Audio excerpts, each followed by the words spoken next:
dialogue. We gon' tell the truth, we ain't scared like a lot of y'all. Matters who they are, do we bow? No. Not at all. Dropping bombs on this wicked world, so it gotta fall underground. Underground dialogue. We gon' tell the truth, we ain't scared like a lot of y'all. Matters who they are, do we bow? No. Not at all. Dropping bombs on this wicked world, so it gotta fall. From the industry to the Oval Office, we expose the darkest motives of them all and disclose what the protocol is. Thinking and moving logical, stopping every maneuver possible, and apologizing for truth is not optional. We gon' help you with what you go through, reshape and mold you, and sweep over them weak lies they told you. If you living with no clue, we gon' deprogram the old you, and you get to keep your soul too. What's going on, man? It's your big brother K-Rino. And your boy Keystone. And y'all are tuned in to another episode of the Underground Dialogue Podcast where the name speaks for itself. As y'all can see, man, we have another legend sitting in this middle seat, man. Yes, sir. This man is a screwed up click legend. He's an H-Town legend. He's a hip-hop legend. He has been in the game for 2 decades plus and has released some of the most iconic and memorable and recognizable hits to ever come out of the city of Houston. We are proud to say that he is one of our own, man, that have been repping for us in the South and the Southern region for the longest. One of the dopest lyricists to come out of our city. So we're honored to have this man with us tonight. The one and only, the fat rat with the cheese, Lil O is in the building. Yes, sir. Oh, man, how you feeling, family number? I'm feeling blessed, man. First of all, man, I just want to say I'm honored to be here, man. And just to hear you say those words about me and to come from you is just, it's really been, I'm really in a blessed moment in my life. God really been good to me right now. And everything, energy just flowing real good. So to hear those words coming from K-Rino to me, as an H-Town nigga, that's a big deal to me, bro. I'm honored, for real. That meant a lot to me. That's like a full circle moment to me. I'm honored to get an intro like that from a man like you, and I humble myself in front of the world and say it to you. You're a big deal to me. Thank you, man. And I reciprocate that, and it ain't no smoke, but it ain't no smoke. It's the real deal. You earned it. Thank you. Earned that accolade and that title because you are a wordsmith. You are a craftsman of words, and listening to your music over all these years, it's not hard to tell that you sit down and intricately put the work in, the time in to work on your stuff, man. Thank you. What you've been working on, man? What's been going on with it though? Because we don't see you much. You only come out when necessary. I was gonna say this too, because I was watching some old videos of you, right? Yeah. And I gotta congratulate you. We can call you Lil O again now. Yes, sir. Well, let's get right into that, man. I ain't know. What the hell is going on? What happened? You talking about my baby? I just had my first child, man. I just blessed with a daughter, man, and it's just I always thought I had grind before her, man, and I always thought I was disciplined before her. Yeah. But now as a father, man, it's just I'm a different kind of animal. She's already made me a better man. So thank you. I appreciate the congratulations. And the weight loss. Health is wealth. Health is wealth, man. Health is wealth. I always tell people it's like I'm at the age now where I really you lose friends. I'm used to losing friends. Yeah, I think as black men we all used to losing friends like from violence or the streets. Yeah. But once you get to a certain age now and you start seeing shit, it hit different when people are having heart attacks. People are having strokes. You seeing some of your partners have to learn how to walk again, or someone that had to take care of. And it hit different because you already know how we grew up in these H-Town streets, the type of drugs we did. To see a young nigga on dialysis, all that shit now. So it's like when you seeing all that and you lucky enough to still have help, and the discipline to change it, you got to get better. Because the money don't mean nothing if you're not healthy. It's true, you think you got problems till you ain't got your health. So I too many of my partners started dropping, and I started seeing the health problems they had. And I just said, man, I don't want to be successful and not be healthy. It's just so I think I'm down like about 80, 90%. That's what I was just saying, because I seen the video. I was gonna come here and say, do you still want to call Lil O? You know, cause you know, we always pump each other up. We big boys. We Texans. Yeah. We not, you know, the girls, maybe in that state they say have a 6-pack. In Texas, the baller belly, the double cup, eating good. Ain't no reason for me to stop. And never, the bitches love me more, and you know what I'm saying? So I never had no reason to stop till you finally saying, man, look, I need to get healthy. I want to live a healthy lifestyle. I need to drink water. And then I feel so much better. So the only reason I'm telling you this and saying this is so many of us, we hesitate because we think it's but when you do it, you're gonna be like, man, I should have been did this, man. And you know what? Too, you feel so much better.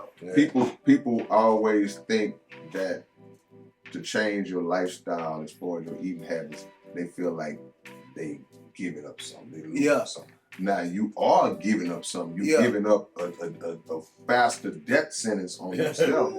But the thing is, what we lack more than anything is the discipline. Yeah. We don't have the way the food is made today is so addictive. Yeah. And it's so geared up to have these elements in it that make us just crave it, like a drug. Yeah. What are some of the things that you did for people who might be listening that's going through that struggle? What are some of the things you did health-wise that created that transformation? I put down the cup. Wow. I put down the cup. Yeah. I quit sipping drink. That's the man. If you look at the Can't Leave Drink Alone video with me and Ro, or even look at some of my lady, one of my videos, just the size I was in the T Lee video. Okay. Yeah, that's And then if you look at the size now, you know, it's like that cup, man. You know, it make a big difference. I had to put the cup down. You know, I'm not gonna care. Maybe if it's my birthday or something special, but more, you know, more than that, I put the cup down. It ain't a daily thing. It's not even a monthly, yearly. I might not like, you know what I'm saying? Yeah. It's just I don't want someone to be like, well, oh, said that is, you know what I'm saying? But to pretty much tell the truth, I've eliminated it from my lifestyle. Okay. I don't drink alcohol as much. I might drink once or twice. Yeah. Oh, so I'm a social drinker now. You know what I'm saying? I exercise every day, literally 7 days a week. I go to the gym. That's just part of my lifestyle now. You know what I'm saying?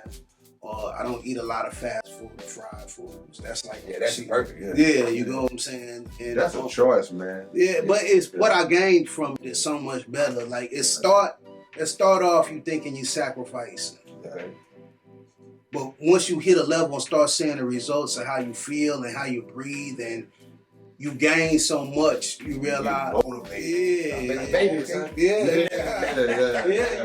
good, man. The only thing I say is weed. That's it. Yeah. That's it. Yeah. And they're healthy. And to me, that does a lot for my mind spirit. To each his own, but it's really a drug-free lifestyle and watching what you eat. You know what I'm saying? That's the bottom line. It's choices, man. Like I said, when we don't implement this self-discipline, it's because as black people, you know, we have so many conditions, man, that lead to, and like you say, as you get older, see, it's a back-end, front-end mentality that I like to tell the people, like, whatever you do on the front end is going to directly affect what happens to you on the back end down the line. That's so powerful. If you blessed enough to think and have this consciousness, and we had this in our 20s. Yeah. Exactly. You know, some young guy had this in his 20s or teens. Then by the time he gets to 40, if he don't get hit by a bus or a piano fall in his head, then he gonna be in pretty good shape. For sure. You know, so I think it's something that has to be taught, because what do you think the role is in music, if any, that has kind of promoted those things, those negative things that we intake, the drink and the drugs and all, and alcohol? Mm-hmm. Are you one of the people who feel like music has a responsibility and has been complicit in that? Or are you like, nah, teach his own? To be honest, this is a question I've tussled with a lot my whole career. Yeah. You get what I'm saying? Because at the same time, an artist, and I feel I can say that because I have built a reputation of the type of music I make. Yeah. I think anybody that listens to Lil O knows that I don't make anything that's not well calculated. You can tell I put a lot of thought and heart and passion into my music. Yes, so when you listen to my music, I think anybody will know it's my art. Yeah. I grew up on the southwest side of H-Town. We grew up in certain things in the streets. When I talk about things, it's not actually to glorify it. It's part of my experiences in life. You get what I'm saying? And when I say it, I think I tell it from a point of the honesty of it. Because one thing we all know, maybe to the guys that don't know, the streets don't, 9 times out of 10, it don't end pretty. Yeah. You get what I'm saying? If you really telling the story, you will know 9 times out of 10 it ends pretty. I made it can't rain forever. So when I talk about street life, I'm also telling you about being gone for years and people that ain't coming home. You know. That's what I was about to say. One of the things you said that I always remember. Yeah.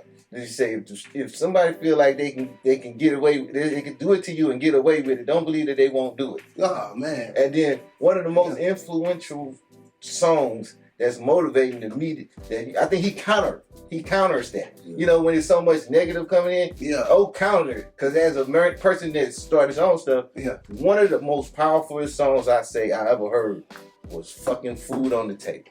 Ooh, Food on the goddamn table, little So as a man that said that, I think the streets will stand on it. I think I've always been responsible with my music. Yeah. When to answer your question, I agree. I won't never make the streets look pretty, especially now as an older guy. Yeah. You get what I'm saying? Because I know what hell awaits you, and I know, man. Look, I'm a defeated street nigga. Yeah. I'ma do right. Right.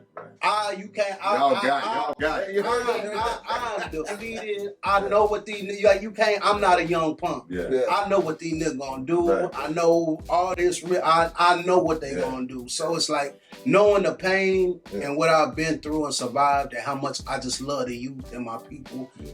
There's no way I can tell you about the streets and not give you all of your straight lace, no chase. Yeah. And when I do that, I think you'll be able to take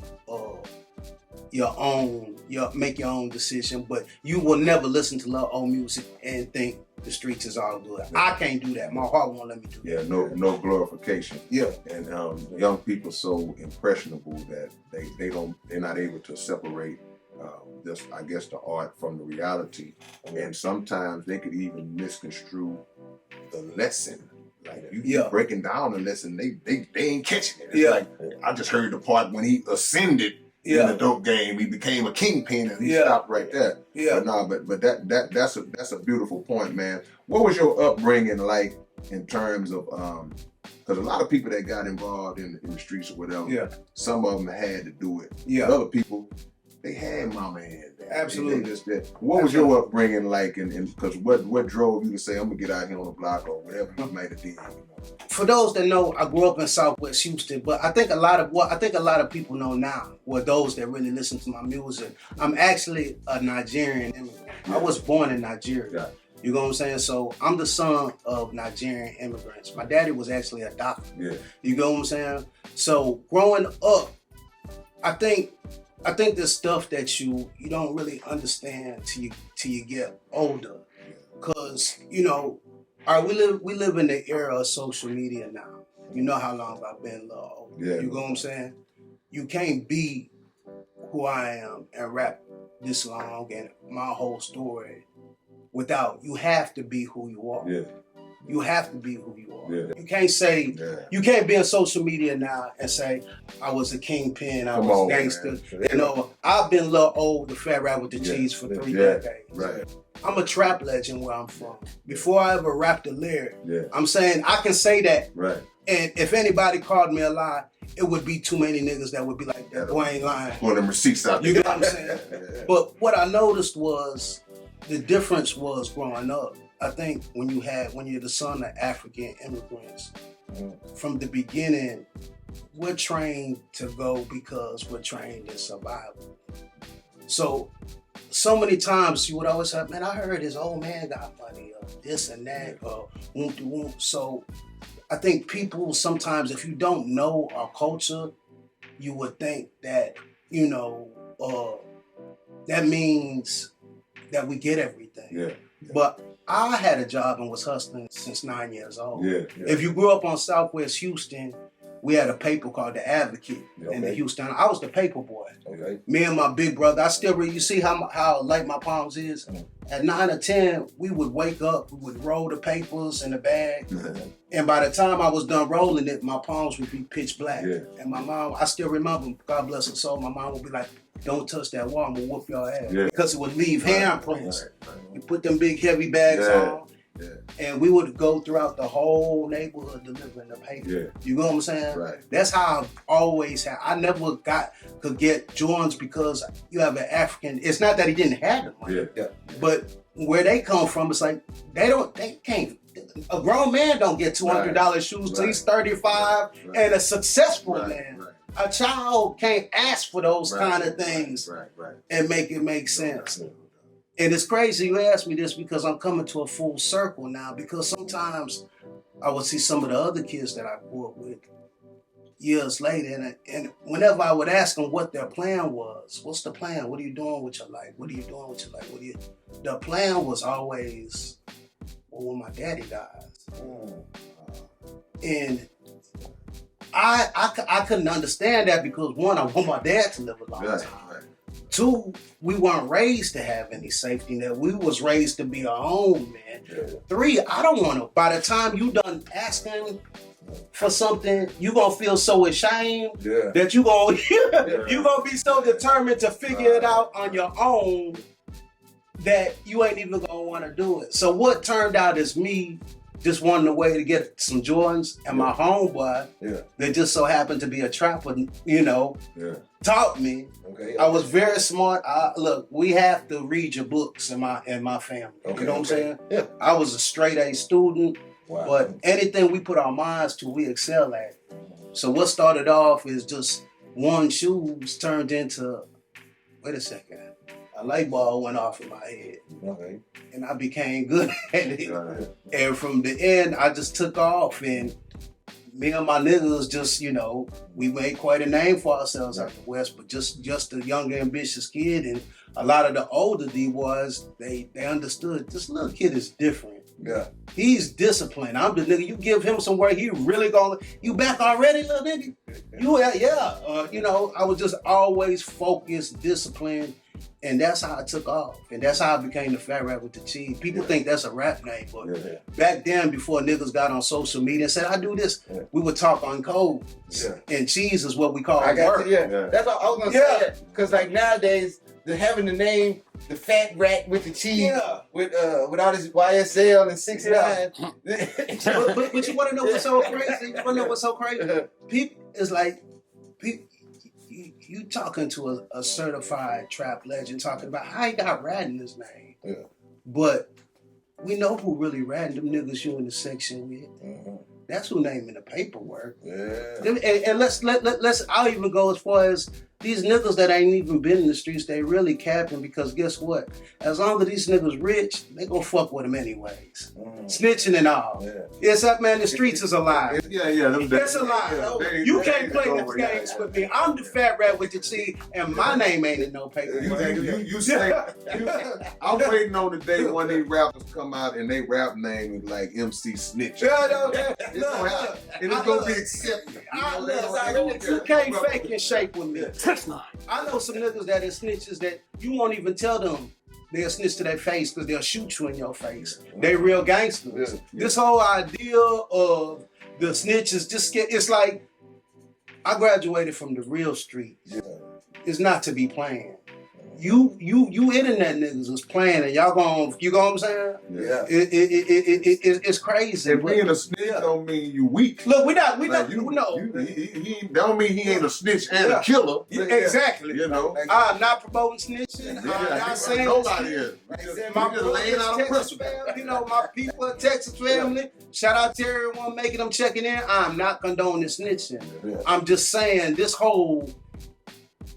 this line in this music, bro, they will question the real niggas and call the fake niggas real. Exactly. You get what I'm saying? Yeah. It's almost like the guys it's almost like I would watch them look at so many rappers that I knew nothing about the trap or knew nothing about the streets, and they would rap about certain stuff, and people would think they the real. And the whole time I would be quiet in the corner, and me and my niggas would be looking, and I'm really the nigga. And it was all like, I heard he African, I heard who daddy was, I don't know, this and that. But everybody from the West knew that that's Fat Rat. Yeah. And you learn that it's better you keep it quiet like that. Yeah. You get what I'm saying? Yeah. So it's really like the fake is real and the real is fake. Yeah. So words have more than one meaning. Yeah. So the word rat, we know that means a snitch. But when in the context when you say I'm a fat rat, it's with the cheese. That's not right. I'm collecting all the bread and all behind all of it. It's a double entendre. Yeah. Exactly. I don't think exactly. Have you ever had that issue where people just associate the rat? Because I never put that in my mind. That never entered my mind until we had. Well, because that's why I said it, because we in the new era of social media when people that don't even know anything about the streets will have an idea of what the streets is supposed to be. Yeah. You go, let's just be real, bro. Why are we even talking about snitching in the mainstream as a community now? I'm from the era where the streets was the streets. We handle the streets. We can't be talking about street situations in the mainstream of our community. Our children shouldn't be growing up talking about snitches and rats. And that's that social media. Do you get what I'm saying? There was no outlet for us to do that if we was crazy enough to want to do it 30 years ago. Now where everybody got a page, an Instagram, a phone, everybody can just say what they do and say, and they don't have that code in them to know, hey man, I was from where if you got caught on camera, you fucked up. Right. If they had anything on camera, you fucked up. You live in 4K. Right. Got you in 4K. Right. Go sit down and just, you know what I'm saying? But go sit down and they got you, man. They're 4K, man. Yeah. But I think, and the reason why I say that is because so many, I'm at the age now where I see so many of the little they so lost now because they grew up thinking so much stuff like the street, like it's niggas now that looking forward to prison. They think prison is a happy place. We always no one ever grew up thinking the streets was this easy. Everybody always wanted money. Now these niggas, they take more pride in being a shooter than a trapper, a kid, not knowing you gonna be a young nigga doing the rest of your life. So much shit that they glorify because they heard it first off of social media. They glorify crashing out. They crashing out. But we come up from the era where even my big homies, whenever I told them, nah, big bro, this way, he'd be like, look, bro, I'll never forget. Shout out to Sean Black, OG Sean Black. He said, you're either gonna bow down to the laws, you're gonna bow down to these streets. But either which way, you're gonna bow down. Yeah. Now, young nigga, you sure you wanna keep on doing it? But the big bros told us, these niggas out here just saying anything. And then, man, we came up in a time where hustling was done out of necessity, bro. It wasn't done for a life to glorify a certain life. It's like, dude, my mama and my family really don't have nothing. Yeah. My mama is struggling. The lights about to get cut off. We about to get put out. I can go out here, sell this little dope, make enough to where I can just, mama don't even want the money, but it's necessity. I don't agree with you on that. And this is why I say that, because it's certain things you peep, I feel, and develop as an older man. You know what I'm saying? And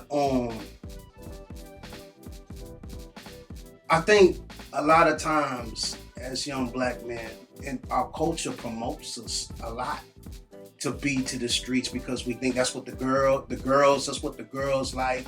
That's what that's sometimes you think that's how you're supposed to act. Yeah. But a lot of times when I think of some of my niggas now that ain't never coming home.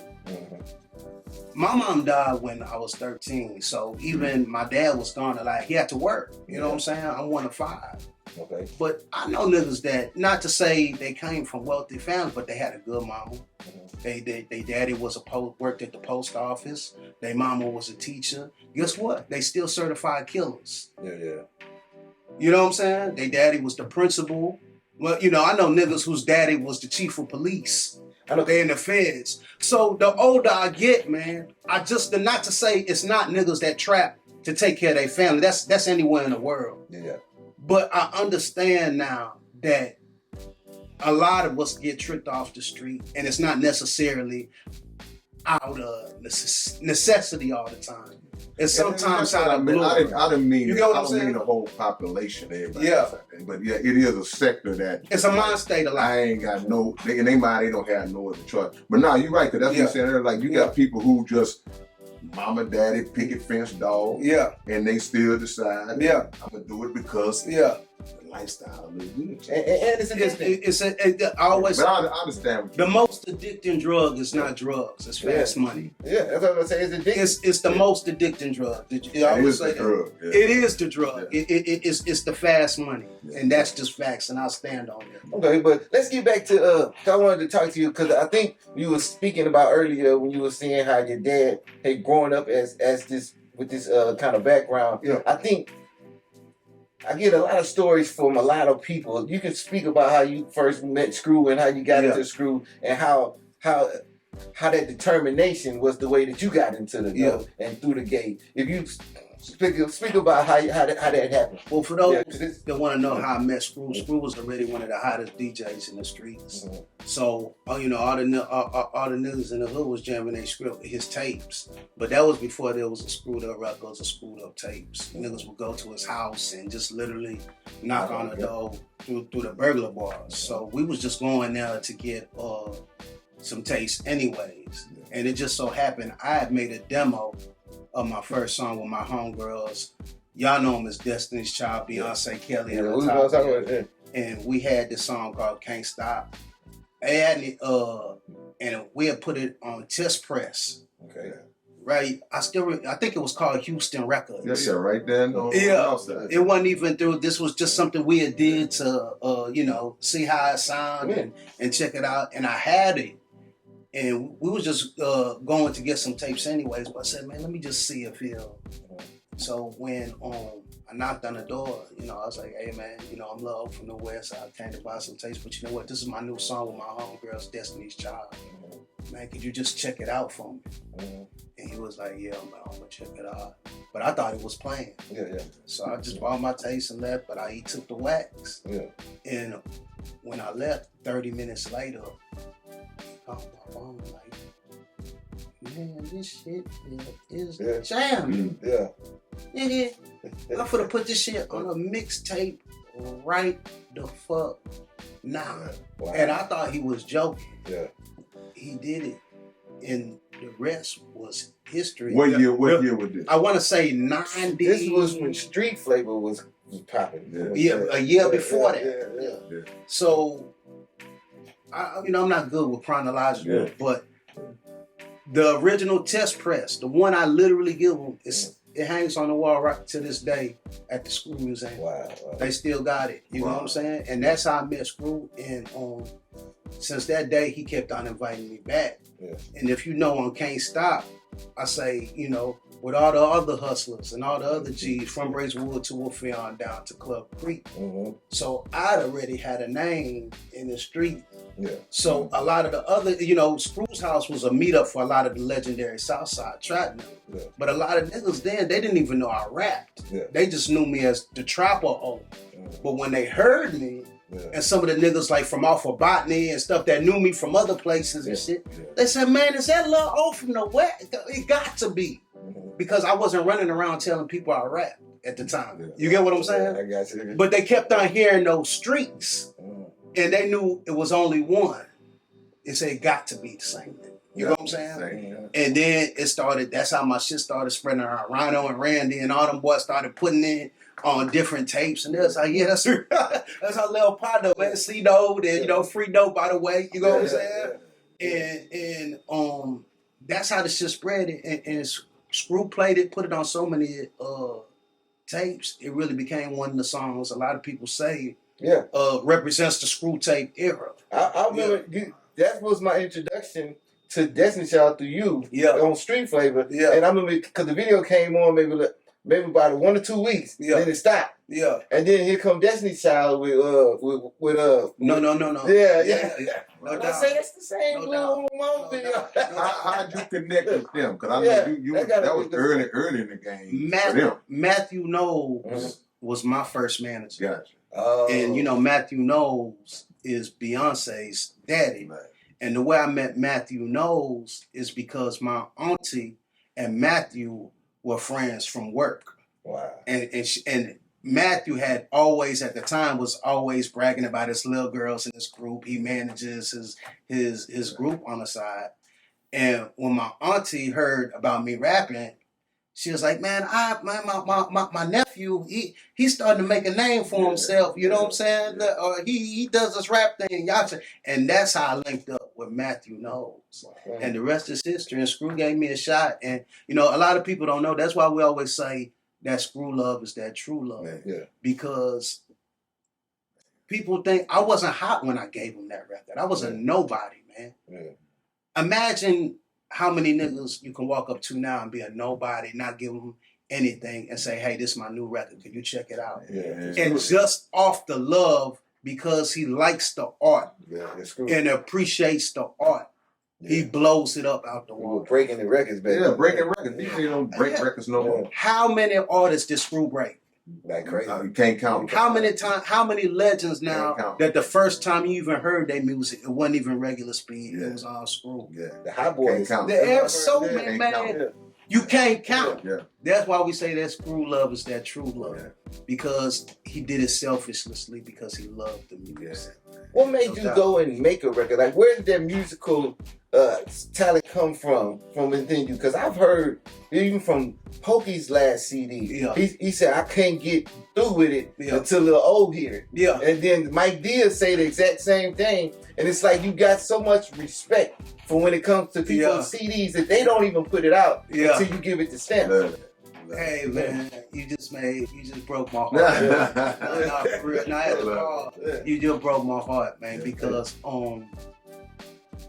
I'm still not over Poyo. Yeah.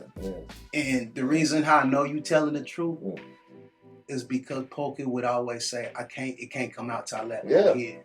That's how I know you ain't. Yeah, I heard him say it. Pokey will not make gotta hear it first. Oprah, where you at? You know what I'm saying? Man. So when you say that, it hit me hard. Yeah. How did you know that? Because I heard him say it.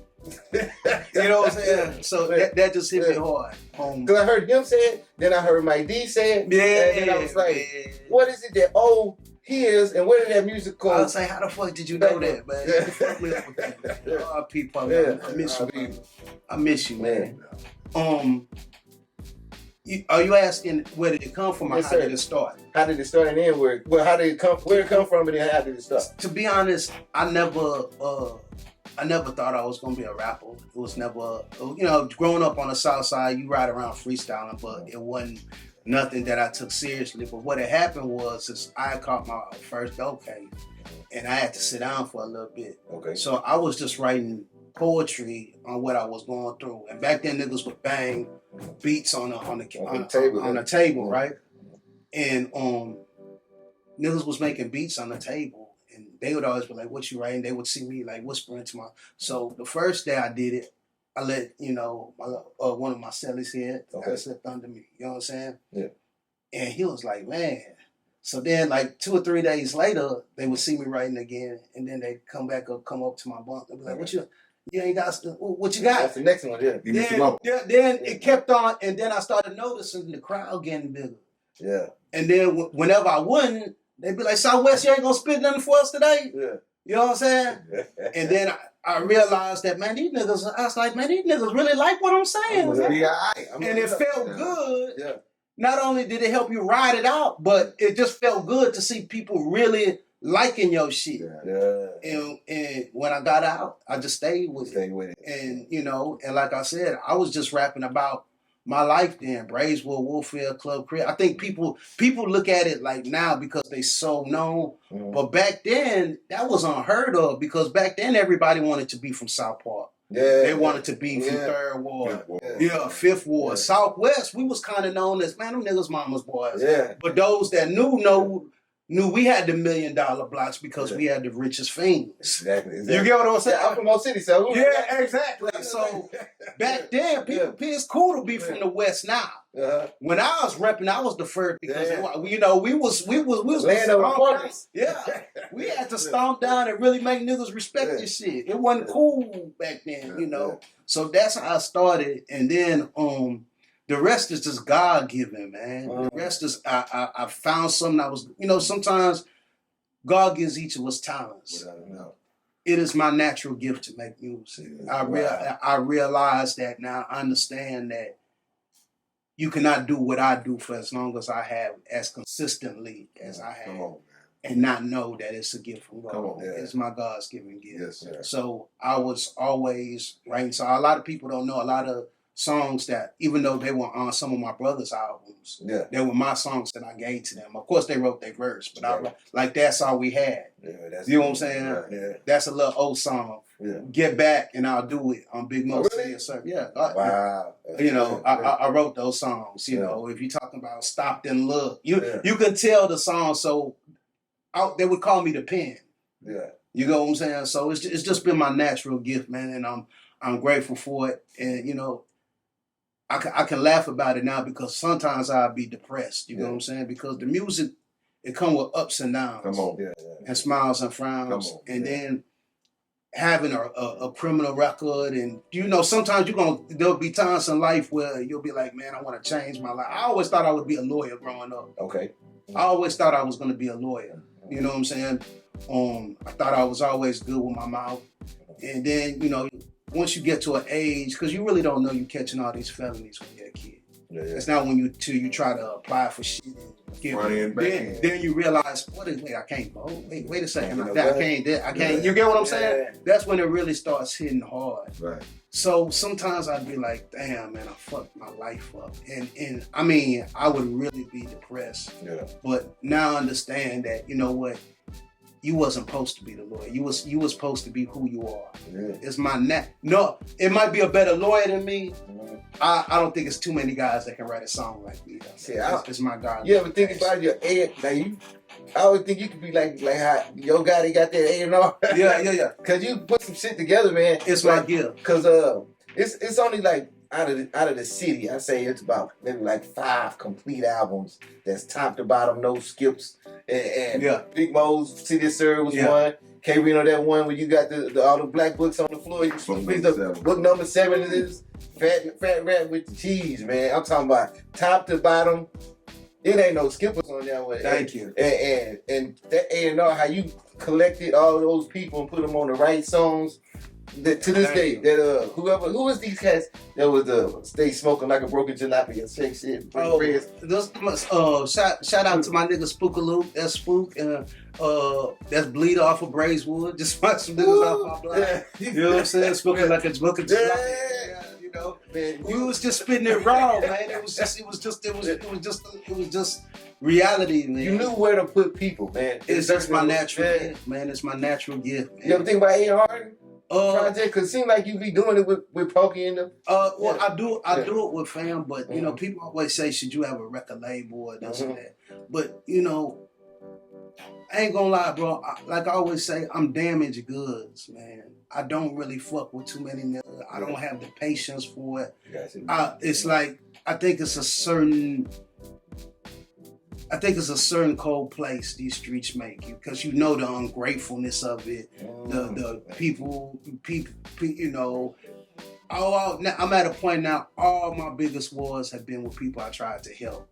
Oh, man. So now I'm so damaged, bro, that I'd rather not even. My biggest wars have been with people I've tried to help, and I've been nothing but kind to my whole life. So now I'm just so damaged and destroyed inside that I don't have the love in it to work with other artists. I can help other artists, but I don't want the responsibility of someone, because it's always going to be my fault. I can consult you. I'll give you some consulting. I don't want to deal with you nigga, man. You nigga gonna break my heart, and you gonna make me do something. Like a bad relationship. You gonna break my heart, and you gonna make me do something to you. And when you got shit to lose and have to move, I think it's better for me to continue moving like how I move. Man, it's messed up because it might be that one artist that he could be that one, but he don't get that shot because somebody else before him messed it. And I try not to let it. Yeah. I try not to let it cloud my vision. I try not to let it darken my heart. I always try to help when I can, but I have to be honest as well. That's why when people always say, "Hey, you know," and because it sounds bad when you say it like that, you know, I don't want people to think I don't want to help them or I won't because someone helped me. Yeah. But that I just can't take on, man. It's just cold blooded, man. I get it. Yeah. It's just I can't, man. Then you find yourself babysitting grown men. Man, the entitlement levels of a lot of artists is so extreme to where they come in the game not knowing or not having nothing to think that, okay, man, where my $1 million at? Hey, man. I signed with you last month, where my $1 million? Hey, well, you hitting me with them trigger words right now. They just say entitlement. I said, oh. I triggered the certain words just trigger me, man. And man, that's why though. Yeah, that's I why. get it. I hate to waste such genius, man, because you can tell you have a track record of just laying that out. Man. Thank you. Man. And but hey, man, look, I'm at a point now where I'm comfortable being selfish. I'm putting out incredible music right now. I'm putting all that energy into me, and that's how I'm giving out my love right now. That's why I'm so proud of my latest album, The Greatest of All Players. I really feel, it's like you said, I made Ferret with the cheese. Yeah. I made food on the table. Yeah. I made blood money. And it's like I won't put out anything if I feel it won't live up to the standards. Yeah. And I'm so proud of The Greatest of All Players and the response it's getting and all the songs it's already producing, all the new hits like Date Night or all the new classics. Me and Bun just dropped a new video with Big Marcus Trill, which I think is just an incredible record about mental health. And it's just a lot of dope records on there. And I think anybody that's a real Lil O fan is going to listen to this new album and going to be like, this guy ain't missed a lick. Question. So how does a brother like you who already have so many hits, classic albums, how do you stay motivated to when it's time to work on the next album and not just say, well, man, I'm already Lil, to come right back in fresh like I ain't did nothing and then make another classic? Passion. One, like I said, now I understand that it's my birthright. It's my God-given gift. It's what I naturally love doing. Yeah. Two, my competitiveness of still, even though I'm at a place where I can say I'm proud of everything I've done and accomplished, I still want more. I feel like I still have more mountains to climb. Right. And I think I kind of got a reputation now as, even in the clique, I'm always going to grind. Yeah. Always going to grind. The boy don't give up. He's a hard worker. And the older that I get now, I understand it's because of my mean-ass African daddy that didn't let me depend on no. It's like I always understood that it's all on me. Yeah. It's all on me. You got to do it. And that competitiveness is what keeps me going. I remember, I'll tell you this quick story. First time I met you, you don't even know this, I was probably like in 9th grade. Yeah. You came out of College Station to do something. Okay. And you were so much on your networking back then. Here go my number, homie. Holler at me when you're ready. Yeah. Hey. And I was like, I got your real number? You gave me a real number. I've always grind. He's still calling the man at 3 in the morning. So what my $1 million? I always say that, like, it's beautiful too, because I always say the struggle and the story of Lil O is so well documented and cemented in these streets that it's a beautiful thing that once you get to all the success that you feel you've earned, if anybody questions it, you don't feel guilty for it. Yeah. Sometimes we feel guilty for success. I don't feel guilty anymore because I know it's a nigga in every city within the South that will tell you, man, I remember that. I remember buying CDs from that nigga out his trunk. Yeah. And I wasn't at the safe clubs. I'm talking about at the after hours when niggas got shot by myself. Where niggas couldn't go just because I had to make a living. I had to spread my movement. I was trying to stay out these streets. I needed income. And back then, and I was very blessed to be able to sell CDs out my trunk and make a great living from it. But it came with a lot of hard work, trapping in the cold, doing. But I was like, hey, if I can be on the corner with this, why I can't do it with that? And you know, but I worked so hard, man. I worked so hard. I sold CDs out my trunk throughout, like, from Texas to Arkansas, from Arkansas to Oklahoma, from Oklahoma to Louisiana. Just putting up my own flyers and posters. Just the groundwork that people think that you get what I'm saying. I get it totally. But it's the shit. It's the shit that teaches you how to maintain it when you really get it. And I'm really proud of that now. I'm really proud of when I can say I really work hard, because everybody says they got it out the mud now. You know what I'm saying? I really scratched and clawed and fight and still fight to this day, tooth and nail for everything I got. And it's real niggas that'll stand on that. Texas will stand on that. Louisiana will stand on that. My fans will stand on that. You know what I'm saying? And it's a good feeling to know you earned everything you got. And it helps you maintain it. You know what I'm saying? Yeah.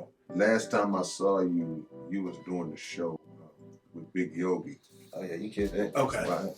And what I was laying in the cut, really just proud of to see is how the people still came out. Yeah. It was the headliner. Yeah. The people were there to see Lil O. In this day and age where even if somebody books a headliner, you got so many openers that when the openers do their thing, the club thins out. Everybody goes home. But they didn't do that. For sure. By the time O got on stage, he started hitting them with back.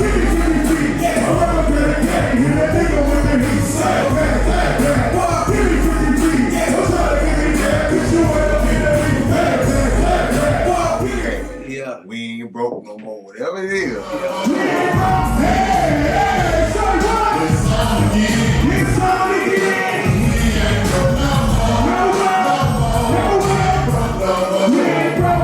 It makes you feel to know that your audience is that loyal.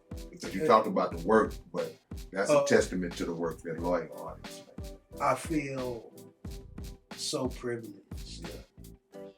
I feel so privileged and I feel so honored to be able to do this as a living and to be able to do it this long and have people still cherish the work that I do that much. You know, yesterday in the city they had the hip hop 50 celebration. And I'm gonna sum mine up a little different. Go for it. Houston is G'd up from the start. Everybody hanging out Sunday in McGregor Park. Houston is third ward to the SWAT. 14 and a half mixtape by Darryl Scott. Houston is keeping bread in your pocket. Riding with the home team, Astros, Oilers, and Rockets. Home run soldiers, so it ain't no folding. Legendary 34s, Akeem Earl and Nolan. Jumping out at the club sharp as an arrow.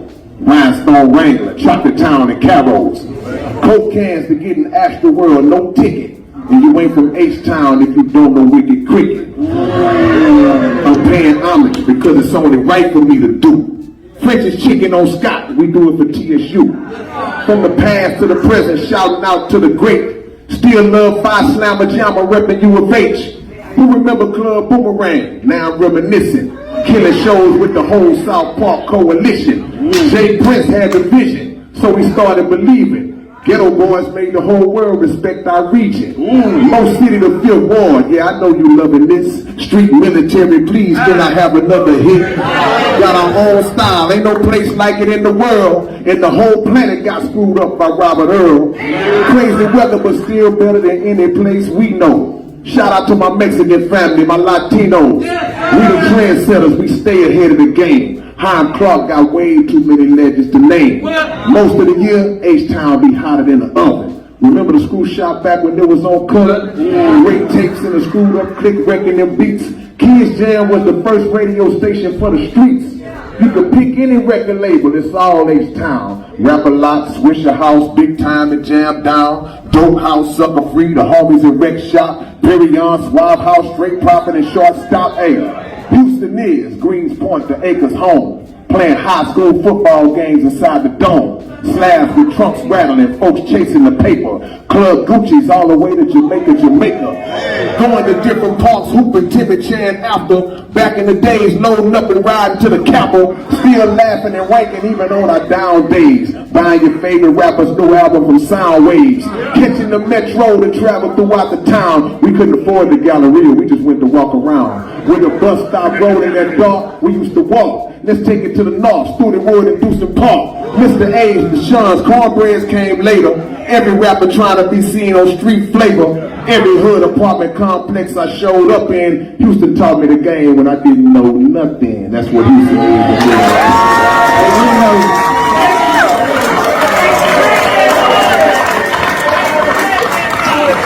Let's give it K-Rino. Y'all gonna hear a lot about a lot of Houston rappers over these next hours that we talk in this room, but make no mistake about it, there's never been pound for pound, ball for ball, verse for verse, a better MC from this city than the man you just heard from. I couldn't think of a more succinct way to wrap up Houston, Texas in a rhyme. And Face, you gotta come after that. Oh, my goodness.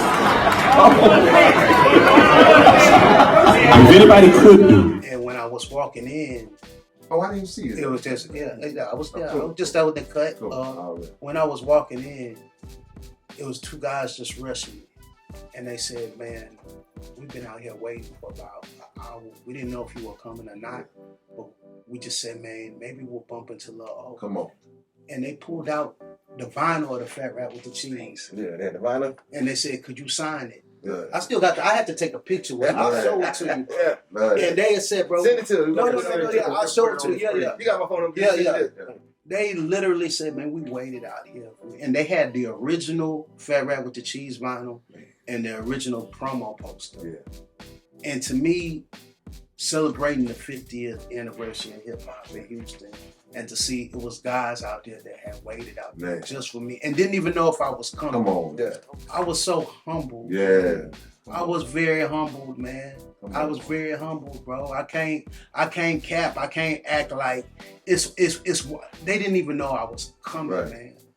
Like I had to take a pic just to because it was the original. Yeah. And he's like, "You didn't even know." He said, "Man, I was just hoping you would come." Hey, I ain't even got this. I was just, and he said, hard "Yeah, man," and it's a privilege because it lets me know that I've made something that has lasted the test of time, and it's still appreciated, and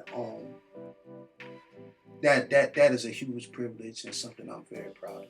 Yeah, no, it's a beautiful thing, man. And again, it's a testament to your work. You know, do you have younger generations of fans coming to you now? Absolutely. That's the most beautiful part of this for me. Yeah. It's that me knowing, okay, man, I've been doing this for 99 years. Yeah. But then some 20-year-old walks up and say, "Oh man, I just discovered you 3 years ago. About my dad, however they found you." Talk about that younger generation, because that's what keeps you into the future. That pushes you into the future when you got the youngsters. It's so crazy because it's when you see such young, little old diehard fan, and it's crazy because I got a lot of them. Yeah. And when I ask them how did they get on me, it's so I'm now at the age where they got into me because the stories I get like, "You were my big brother's favorite artist and he passed away." Wow. Or "You're my big brother's favorite artist and he got life." And he would write your lyrics down and send them to me. Right. You know what I'm saying? Yeah. Or "They daddy," you know what I'm saying? Or Right. or my daddy would play all your music every day.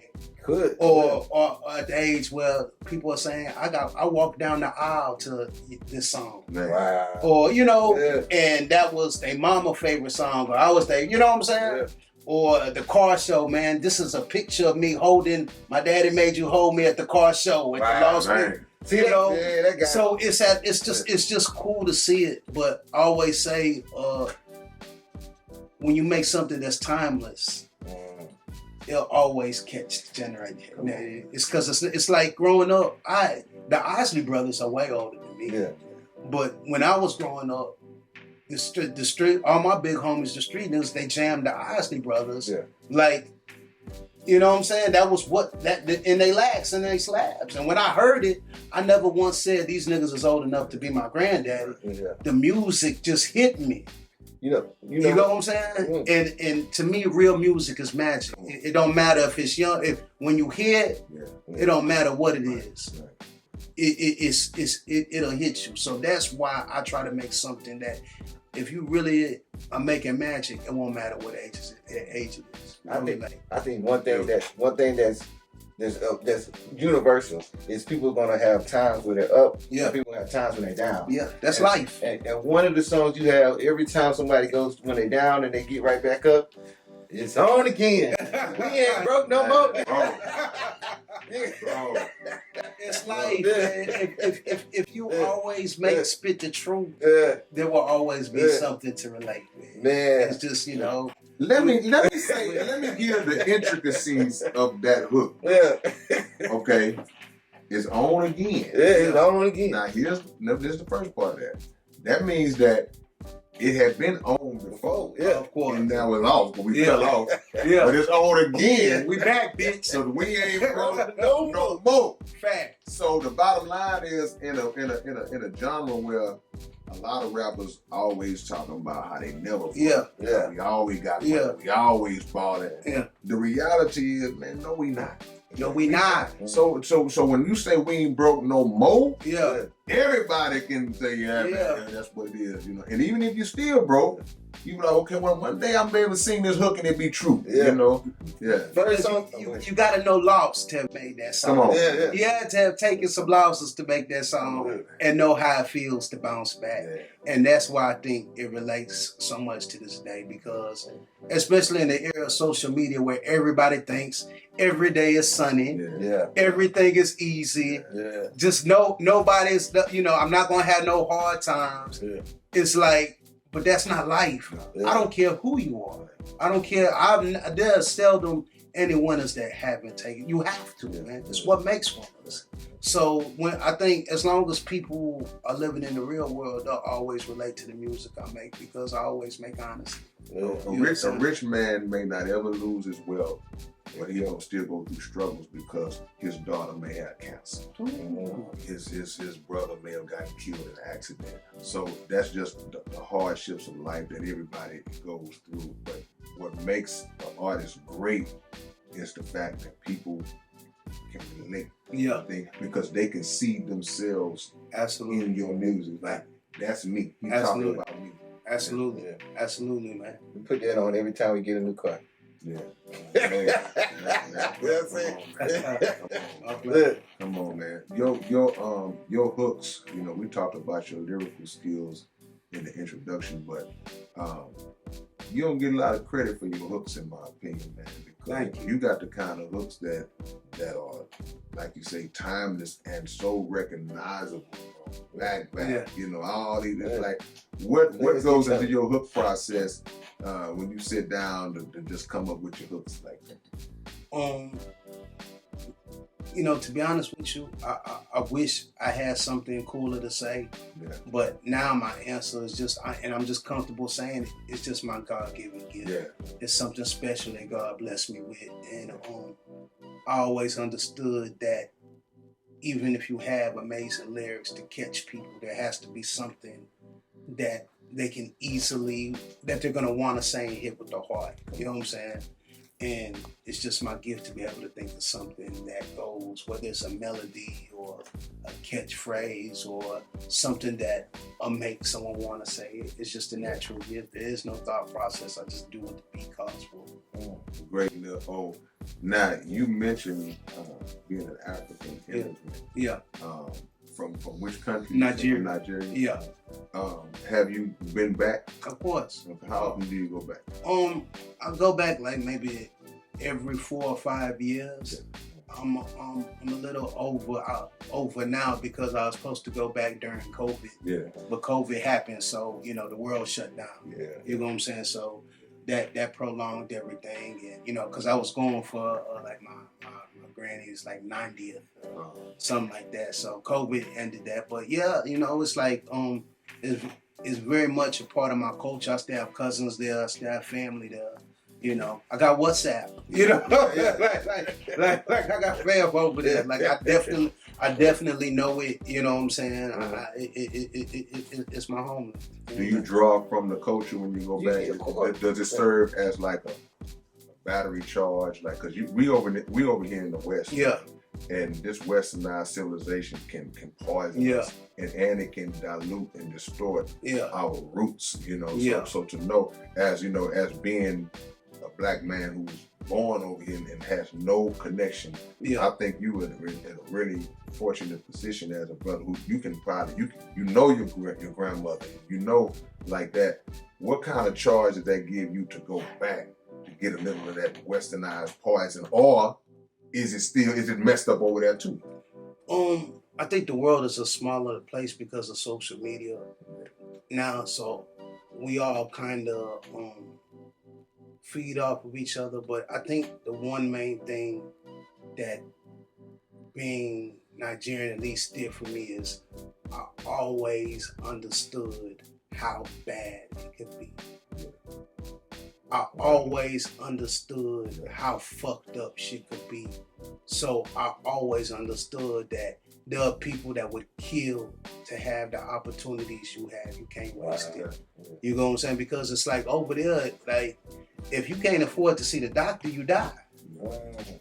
Ain't no food stamps. You just starve. You get what I'm saying? It's people, you just can't, it's some people now, of course, it's more modernized.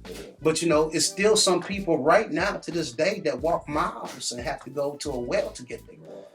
So when you know that as a small child, or you still see the guy who's walking with a cane with a curved body from polio. We don't know nobody with polio over here. One of the last nigga you seen with polio. We're the first. You get what I'm saying? But you see children deformed from it because they didn't have the shot or a certain. You understand it's something that puts in you that, hey, I must fight tooth and nail to be successful because there's people that don't have the same opportunities I had. And I think when you know how real life can get, I think it does put something in you. You know what I'm saying? Just to be honest with you. So I feel like that's my strength. That's my strength. And also to see a whole country where it's nothing but people like you too. So it's also a beautiful feeling, because you also see what we can accomplish as a people. So it takes away a lot of, I remember one day me and Pimp C was talking. Shout out to my big bro Pimp. People don't know I lived with Pimp for a little bit when he bought his crib in ATL. So that's my real big homie. And we would have some real combos sometimes. And he one day he called me, we were talking, he was like, man, he was saying like, I don't think I'd ever tell my kid he could be president. And this was before Obama and all this. So I'd be like, why? And they're like, man, they ain't gonna let no black man become president. But when you've seen a whole country, nothing but black people, and you still know that it's gonna be hard to do in America.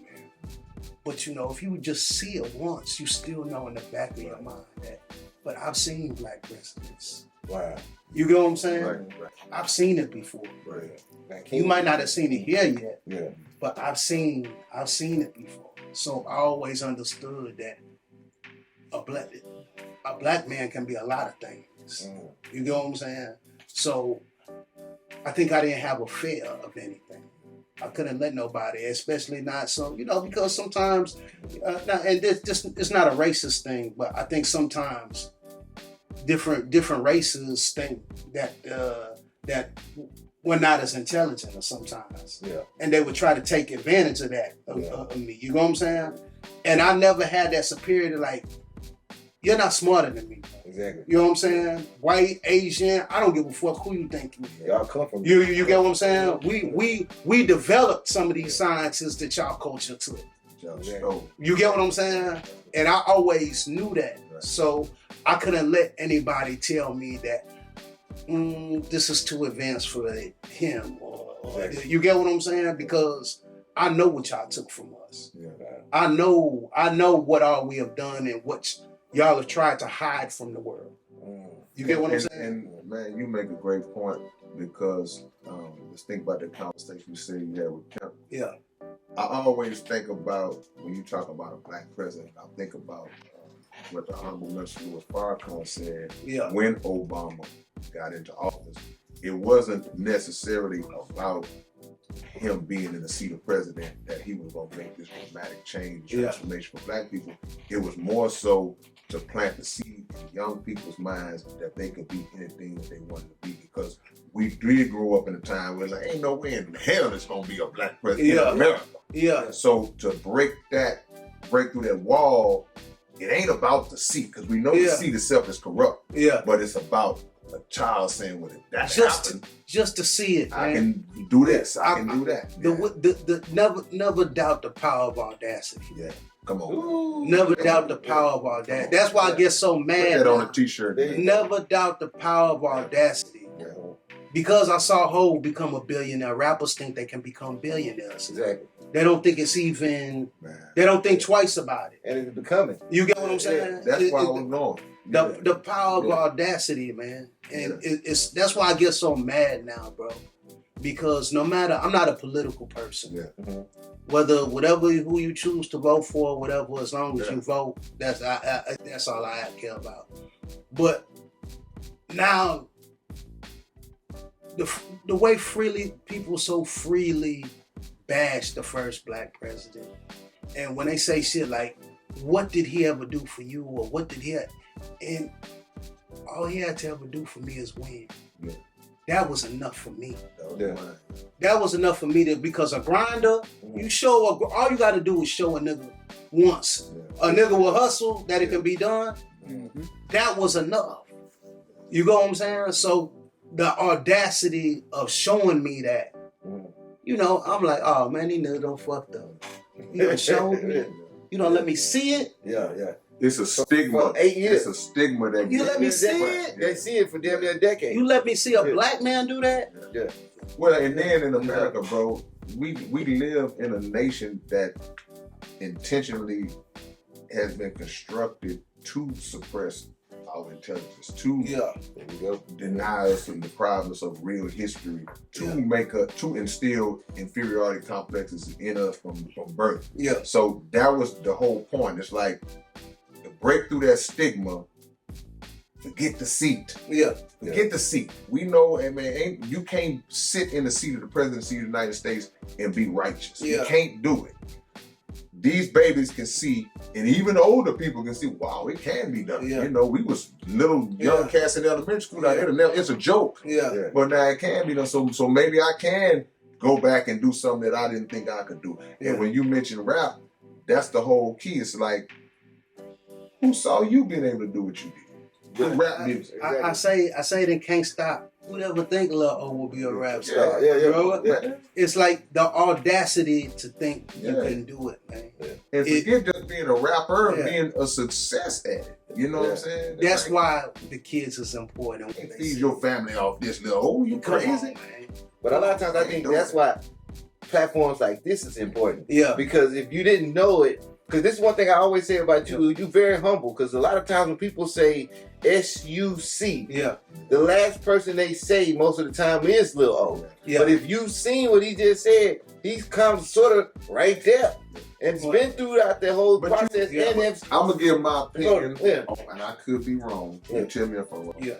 I think a lot of times the reason why they may not immediately associate Lil O with SUC, even though everybody knows you SUC, it might be because of your own independence in terms of I'm SUC, but I don't lean on that label to just clout. I'm still over here doing me. I think one that is K-Rino is very smart, man. That's why no. Look, I gave him no. no. But if you're a K-Rino fan, that's one of the reasons you love him. It's very intelligent music. He's very observant. I always understood that I had to have my own independence to build your own brand. You get what I'm saying? Building your own brand is always important, and it's always something I take pride in. But I think another reason is I don't think people understand is Lil O was one of the first guys out of the city to have major deals too. Oh, my thought. Yeah. So I'm really known as a national, like as far as in like I was the first to sign with MCA and Atlantic. So it took me a lot of places that, that made people take me outside of Texas too. So it's like, of course they know the foundation, but they know me from a lot of things. They know me from a lot of music. Back was a #1 song in St. Louis, in Atlanta, in Milwaukee. And they know they know me from major distribution promotions as well. So it's like almost I've had the best of both worlds, indie and major. But also to correct me if I'm wrong, I know you say you're not good with chronology. I'm not always the best at it either, but I remember seeing you on BT one time, if I'm not mistaken. A few times. Okay, right. So was that pre-Screwed Up Click? When we're no. When we're on Rap City? Yeah. No. Okay, I thought I saw you by yourself on a platform before you got SUC. I could be wrong. SUC has always been there with me from the beginning. You gotta remember I told you when I knocked on Screw's door. Gotcha. That was with the press from Houston Records.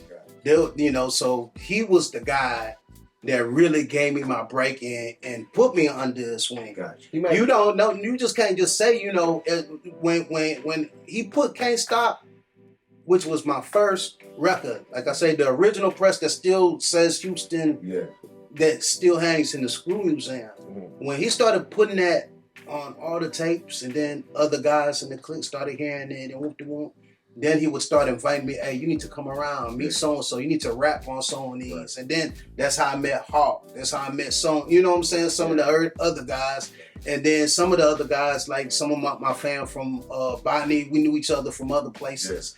And then, we started connecting the dots, and that's how we became, it's kind of like, how it is, like being induced into a gang, But they've been there from the beginning. I appreciate that. Screw was in the Can't Stop video. That's what I'm saying. I needed that. That's what you probably said. Screw and Fat Patty's in the Can't. In my very first video, Screw was there. So he been down with me since day one. Okay. I appreciate that correction. Yeah. I was trying to figure it out because I feel like I remember seeing you being interviewed on BT one time. And maybe that was after. Yeah, that was definitely Screw was there at Jamaica, right there with me, man. That was Jamaica. That was Jamaica where we shot the Can't Stop video. So he's been one of the biggest supporters of Lil O since the very beginning. He broke my first record. And that's just facts. Well, you did the Southside before first? Now I just thought about that because I just remember you doing this. Yeah, But that bitch- that was the culture, man. That was like I'm a Southside nigga, man. What's up, man? We really pulling up in slabs and fours and hopping out. That was just really. I remember because you had the creases. Yeah, come on, man. Start your gas and Jay. That's just how we grew up on the South Side. What a time to be alive, you know. For real, I try to tell Jay all the time. What a time to be alive, man. There's nothing like it, man. There's nothing like it, man. MLK on a Sunday. Man, Come on, man. Gregor Park, all that shit. I grew up on all that, man. Come on. I feel to be back around home. It's like there's nothing like home, but one of the coldest lessons I think an artist also has to learn too is if people see you too much, they can get what's the good word to say? Just familiarity breeds contempt. There you go. Yeah, they desensitized to the visual, like, oh, we see him all the time. When I go out of town, They love you more. it's not even loving you up because I don't be out too much here. Here. So when people see me out, it's like Blank said. When you see me, I'm at events that I really, want to be at, or someone really said, "Oh, could you?" You know what I'm saying? Exactly. Because I understand that it's one. You get more support when they don't know you. I want myself. It's and it's not a city. It's not a Houston thing. I think it's us as a culture, man. It's like strangers treat you better. Wow. Mm-hmm.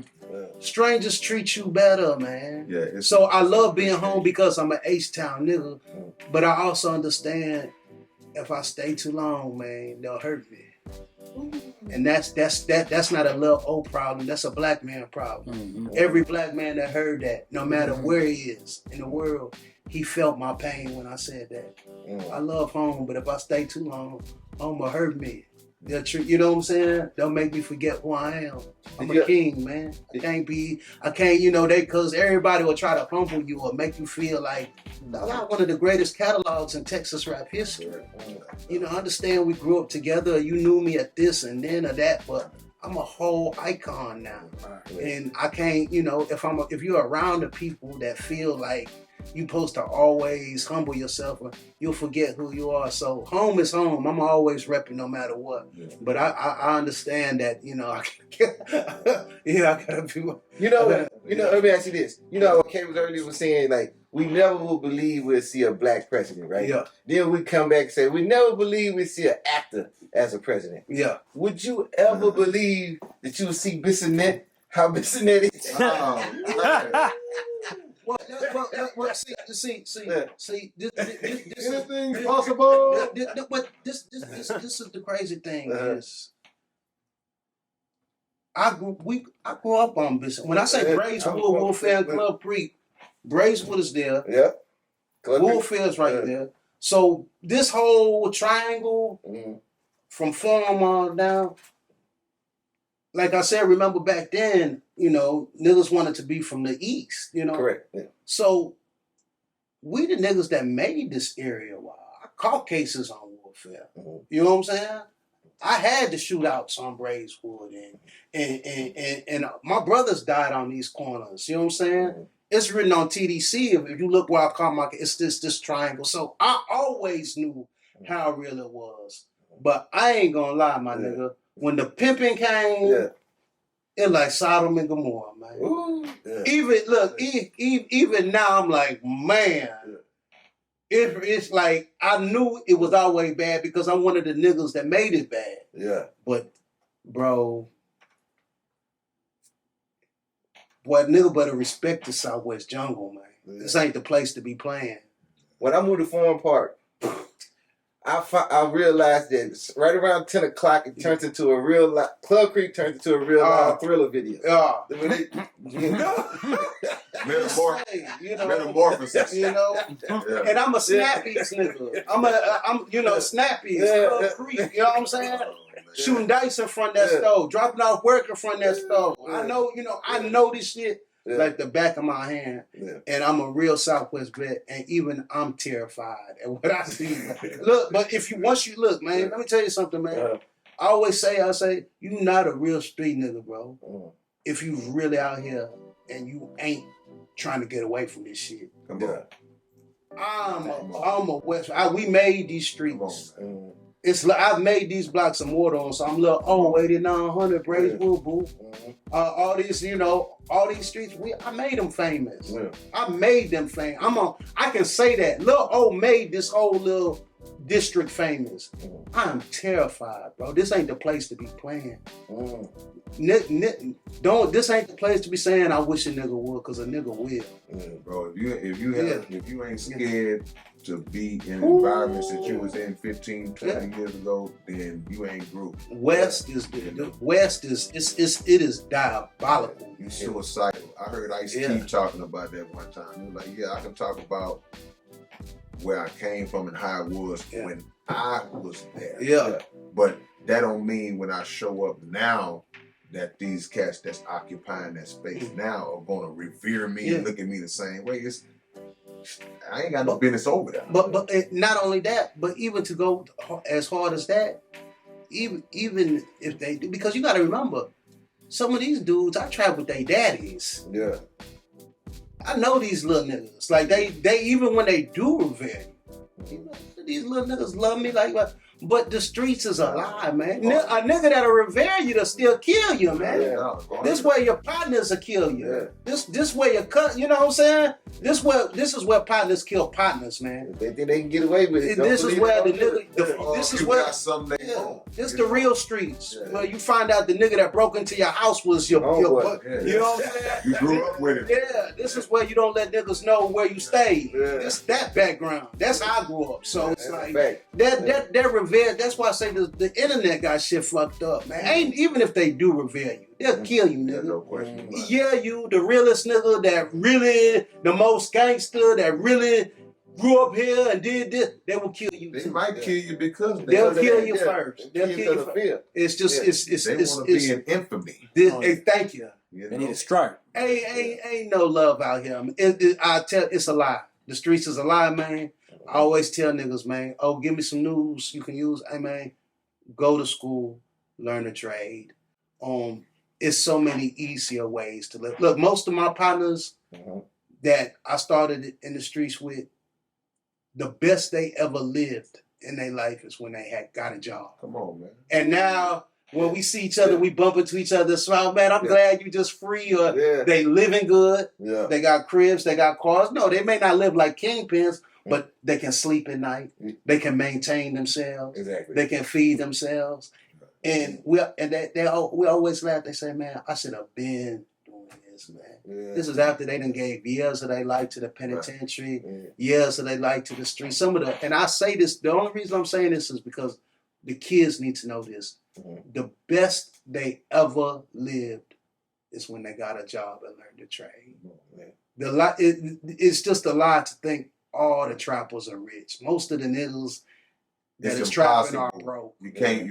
Everybody can't be number one. They living check to check too, but risking their freedom. Yeah, it's not. It's just. You get what I'm saying? And the math don't add up. You're gonna ball for 2 years and then do 22 years. If you even ball, most won't even ball. Most will just get by. That is reality. Like TV and rap videos and all that got everybody messed up. Stop it. Yeah, nah. There are a lot of easier ways to get rich. It's just like I tell everybody think being a rapper is easy. I say, bro, if you don't really love this shit, if you're not really passionate about it, if you think this is just gonna be some quick, easy lick, no, sir. I'm gonna tell you, it's easier ways for you to get money, man. No, sir. You can be an electrician. You can learn a trade that pay very good money. Go to college and live better than a lot of rappers. Yes. And guess what? It'd be guaranteed.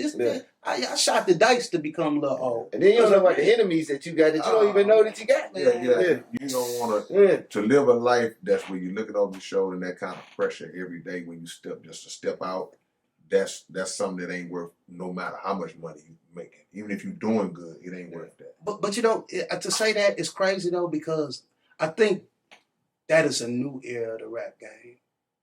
Because how dangerous it is. I remember growing up, I would always tell my niggas, like, man, hey man, when we get out these streets, man, we ain't gonna have to live like this. Exactly. We ain't gonna have to move like this, you know, because, you know, my circle was legendary gangsters. Mac Biggles and all they well known, you know what I'm saying? Be like, bro, when I make it, we ain't gonna have to live like this no more.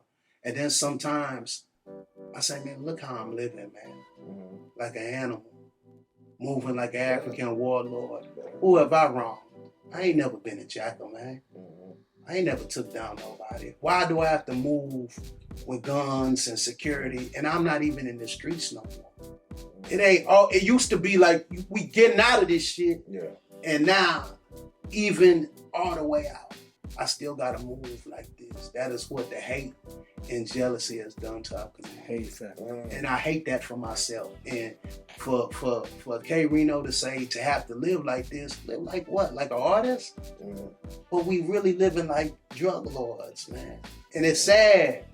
It's sad, man. And talk about the mentality of a lot of our young people that are in the music business that have actually successfully made it and they getting money. And they still want to have one foot in or still want to kind of immerse themselves in that life. Is that cloud or just you just trying to press, make sure I ain't sold out the hood or what is that? I don't know, because I think if you really lived it, man, you would know, man. These niggas gonna trick you off the streets, but I still find it weird, because it's like I still look like, man, I can't believe this nigga's made it like this and is still playing these kind of game.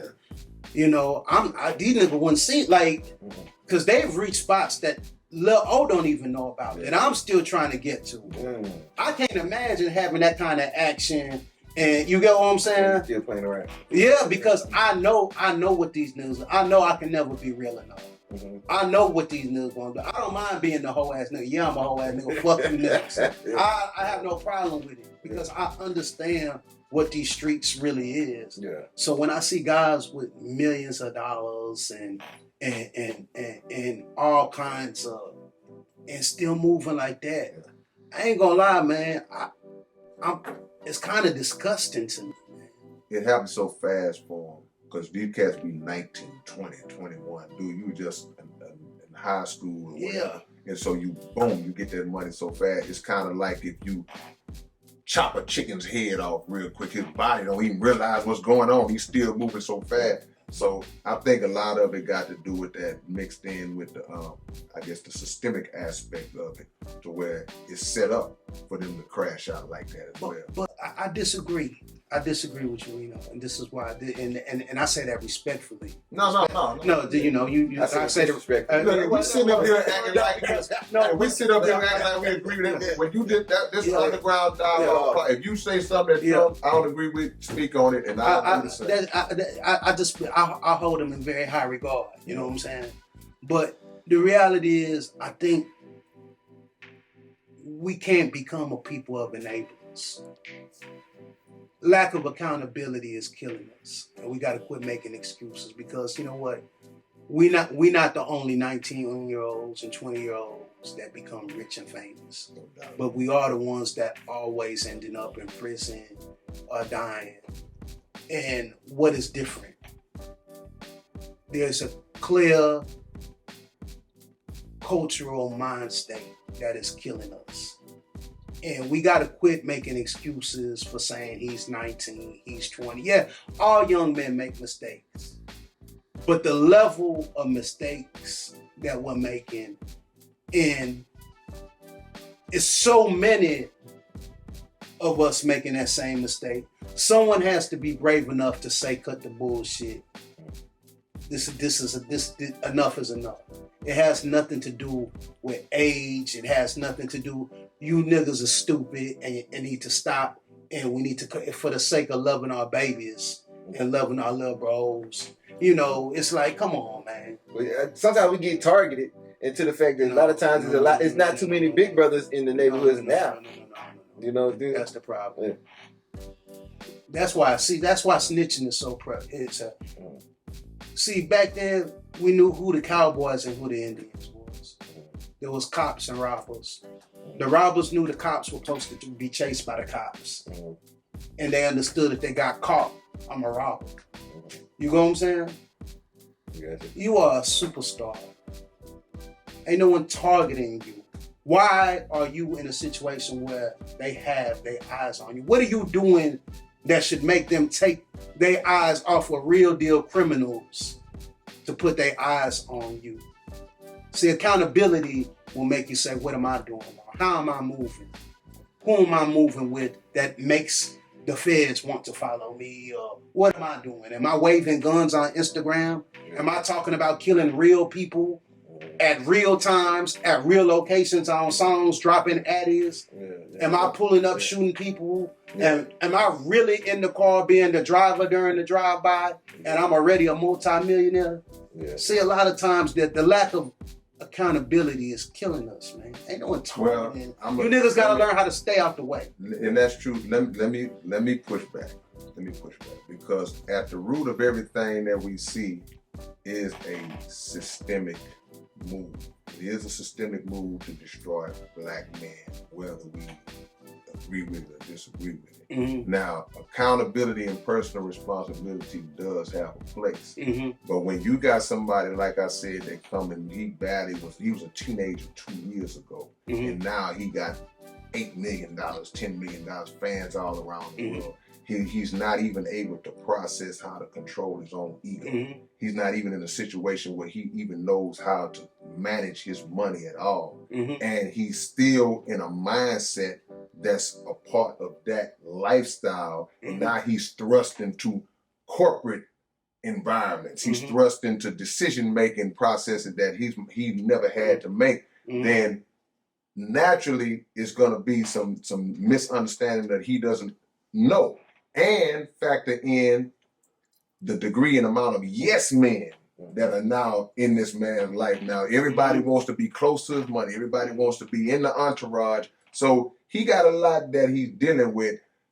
Of course, he got to know better. He knows that I shouldn't be packing his gun. He knows that I shouldn't be the one trying to sneak dope on the plane. So when I can go to the next city, I already got my weed and I ain't got to do all that. So that's there. But I do believe that we live in a system that throws the alley-oop a lot of the times. And sometimes we catch that bad boy and we windmill it down. So two things can be right at the same time, and elements of certain things can be right at the same time as well. To Keisto's point, I do think that it's been a lack of big brother aspects of it. Because like even when you was doing what you was doing, I'm sure you had older cats that told you, say, man, you know, how long you gonna do this? You know, hey man, you can't make no career. You ain't gonna retire from this. For sure. This gonna pull you out. You're not gonna step out.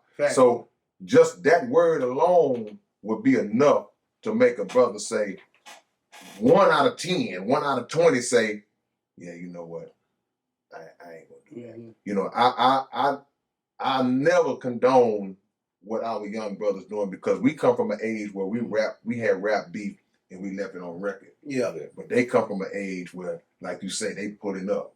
They saying, drop your location, and they doing it themselves. So the system is the prison system, the educational system, all of these things, the government, CIA, FBI, they are all, DJ Vlad, cats like, they are all implemented into this rap game to try to destroy it from the inside out. And a lot of us are falling victim to it. So it's up to us to grab these young brothers and say, look, man, this is what they trying to do to you. Don't fall for it. After the message is delivered, like the Honorable Elijah Muhammad, he said, all we're charged with to do is deliver a clear message. After we deliver that message, okay, now you're on your own because you know. But on this note, the last thing, just to, I think it's strength in, okay, everything you're saying is true, but if a child touches a hot pot, right, he moves his hand. If he does it again, he moves his hand. But after a while, if the child keeps touching the hot pot, eventually we have to say something's not right with this child. But you gotta wait, hold on. You're gonna say something's not right with this child. Why does he, you know? And I think now, in the year 2023, we have so many examples of niggas failing by being tricked off the streets, moving bad, being targeted by the government. Yeah. We've seen so many traps Mm-hmm. that by now I've seen so many traps Mm-hmm. that by now I think there's a certain level of awareness where you can't say you didn't know about that trap now. Now, new traps, there's always new traps, but I don't believe, I think there's certain traps we still shouldn't be falling for anymore. I believe it. I agree. You get what I'm saying? Yeah, I agree. We come from that mindset. Yeah. But I'm trying to think at the mindset of the young kids, because now they got it to the point where you got a whole culture that'll get their own. This is the way they become famous, by touching the hot pot.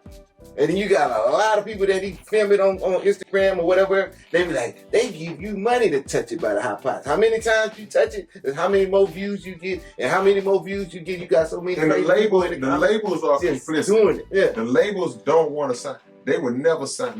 You'll never see a conscious rapper be super commercially successful or mainstream. They're not gonna ever let that happen again. So all of the rappers that you see reach those levels of commercial success, they're gonna be the ones who are crashing out, the ones who are speaking out. I don't agree with that. Well, I mean, the reality shows that's what we're looking at. We see that.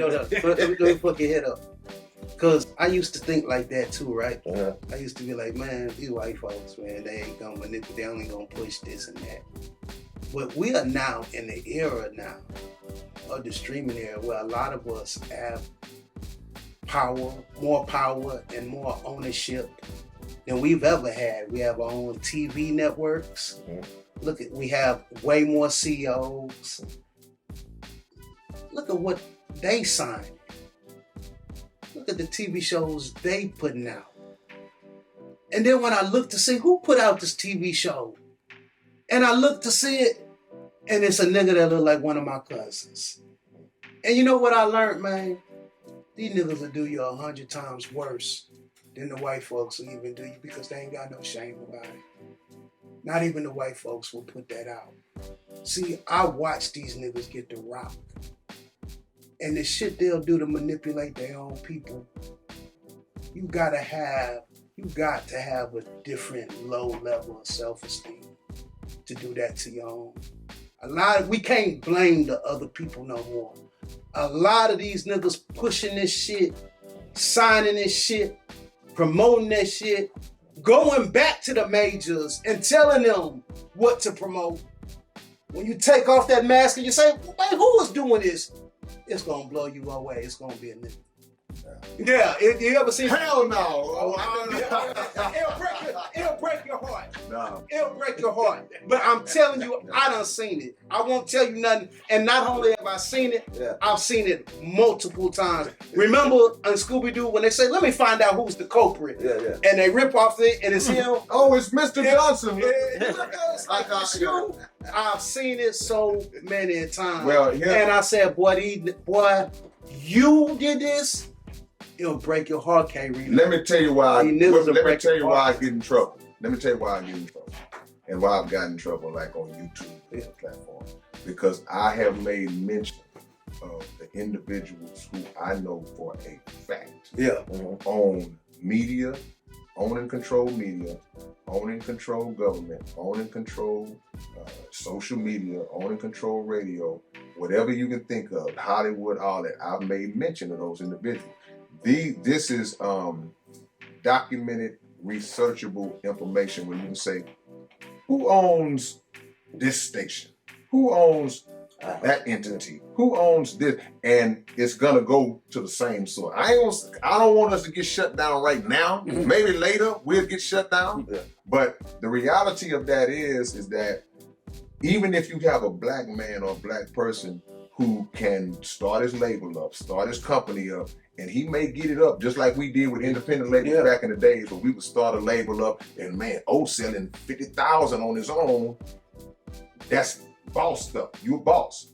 But it's a bigger entity that will say, okay, well, if you really want to boss up, I can give you 25 million, 30 million. I can put your music out. But now you have to play by a certain set of rules that I dictate, that I lay out for you.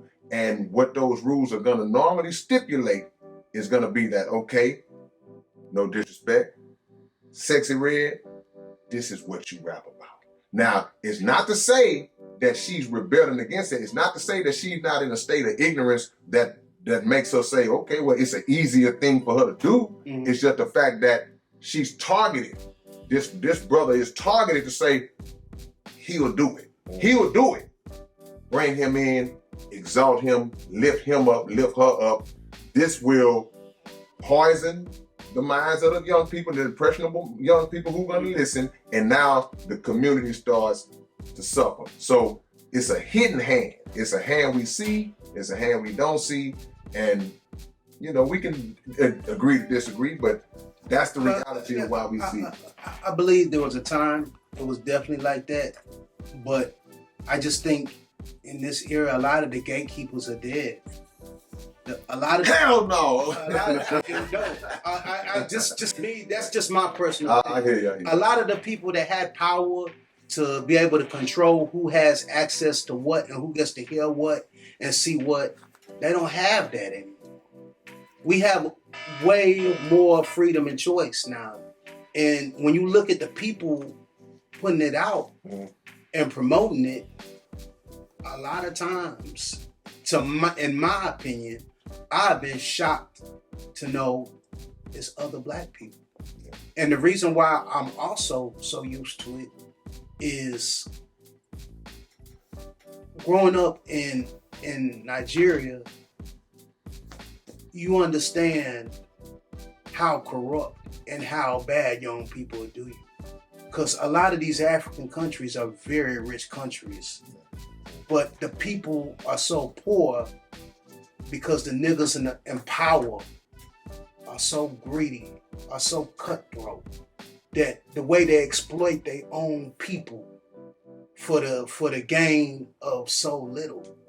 That's how you see some of these rich countries in order to stay in power, they'll lie and say, what's the colonial powers doing it? Because it's easy to have a finger to point at when the people say, why are we still broke? And we got all this oil. We got all this coal. We got all this. It's easier to say, well, I'm being oppressed. These colonial powers is doing it. But a lot of times is, when you look behind the doors, they really cutting it up. But they don't found a way to get the brand and cutting it up for themselves. You got enough power to where you can make a change to make sure all these people ain't living like this. But it benefits you more. It benefits you more to hoard it for yourself and blame the white man. That's how you stay in power. That's how these dictators stay in power. It's the law of the jungle. And I've seen it so many times. A lot of times, if you give, it don't matter, from Maine to Spain, niggas, when they got the rock, man, the way they did their own,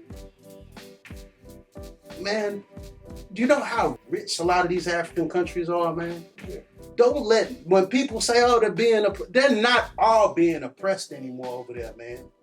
The niggas over there that run them countries is greedy, grimy, selfish as fuck, dog.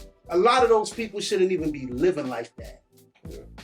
They do it to their own people. I can understand. I can understand where you're coming from on that point. That's a world problem. That's a problem that trickles all the way down. What's a money problem? It's a community cultural problem. What I mean, the mentality. Yeah. The mentality of the rich dominate the wealth and then give everybody else crumbs. That's a world problem, and governments have been for centuries guilty of that. Mm-hmm. Now, if you're speaking about Nigeria, which you say is a black country, a black-run country, you know, but I've never been to Nigeria. Yeah. I can only speak from my experiences of living in America. Yeah. And I know that the blueprint to those types of behaviors, those types of actions, nobody carries that out greater than we see it in America, regardless of what we've seen or heard, because I base my speeches and my words on what is researchable, what can be vetted, and what can be traced to a root. And I don't like to always repeat the word systemic, but it's a word that's necessary because it represents the root. It represents a system that was created to carry out a specific task. Without a doubt. And we are the victims of that task. Now, to your point, because the Honorable Elijah Muhammad teaches this, he says, once you know what the white man has done, once you know what he does, then you can't spend your life dwelling on that and always using that as an excuse. But we also got to know that there's a difference between an excuse and a reason. And if I say, well, this is the reason why us as a collective are in these types of conditions in certain areas, then that's not an excuse. An excuse becomes where it's like, dude, it ain't nothing wrong with you. You got able body. You standing on the corner in front of stores asking people for money. You just try. You know, so it's a situation where us not knowing who we are, us being stripped. You got to think everything that we had, and that's why I commend you just from giving us the history on Africa and Nigeria and all that. And then you said, man, to go there and see that it's a country ran by black people. Everything we had was taken from us. If you ask me, like, well, man, what's my? I don't know if you mind saying like whatever your last name is.